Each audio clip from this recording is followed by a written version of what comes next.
What exactly are those ancillary associated acts which you've spoken about, which inshallah you're going to furnish us with all the information, aside from doing away with food, drink and sexual relations with one's wife during the daylight hours of Ramadan, which will enable you to achieve the real objectives of fasting?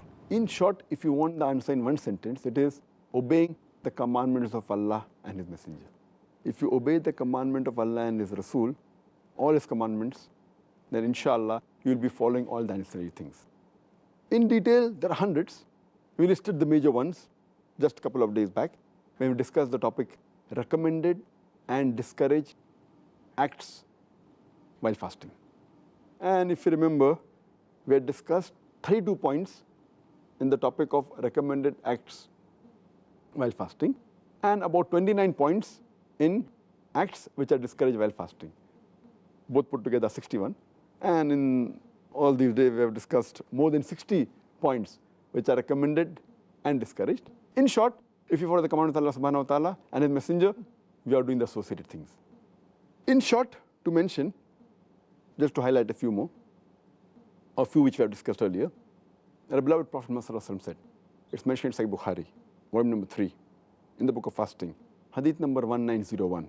Our Prophet said that anyone who fasts the complete month for the sake of Allah subhanahu wa ta'ala, for him, and seeking reward from him, he will have all his sins forgiven.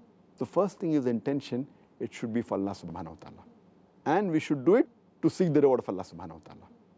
Furthermore, it's mentioned in Sahih Bukhari, volume number 3, in the book of fasting, hadith number 1894. Our Prophet said, fasting is a shield.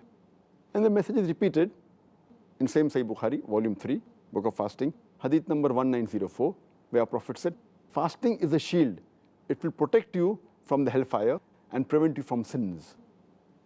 And our Prophet said, it's mentioned in Sahih Bukhari, volume number 3, in the book of fasting, hadith number 1903. He said that anyone who does not leave his false actions and false speech, Allah subhanahu wa ta'ala does not require him to leave his food and drink.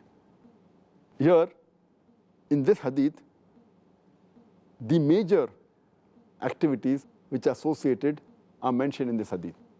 It comes in two categories, false speech and false action. False speech, as we discussed earlier, includes backbiting, slandering, lying, verbal abuse, vulgar speech, gossiping, rumor mongering.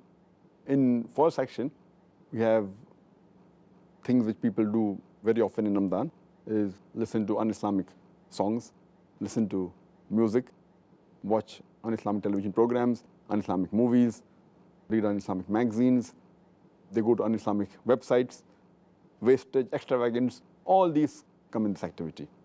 And as I mentioned earlier, in the earlier answer, our beloved Prophet Muhammad said in Sunan Ibn Majah, hadith number 1690, that there are many people who fast, but they don't get any reward except hunger. And many people who stand in salah, their standing is useless, they get no reward except for sleeplessness. And our beloved Prophet also said in Sunan Ibn Majah, hadith number 4250, that anyone who asks for forgiveness for the sins he has done, it is as though he has not committed that sin. So in this month of Ramadan, you can ask for forgiveness, and inshallah, Allah will forgive your sins.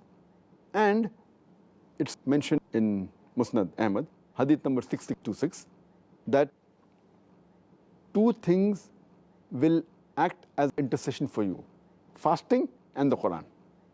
The fasting will say that this person left his desire of eating, drinking and sex for me, so I will intercede for him. And the Quran will say that this person, he kept on reading the Quran and I prevented him from sleeping, so I intercede on his behalf. So Quran and fasting will intercede for you on the Day of Judgment and will inshallah take you to Jannah. MashaAllah.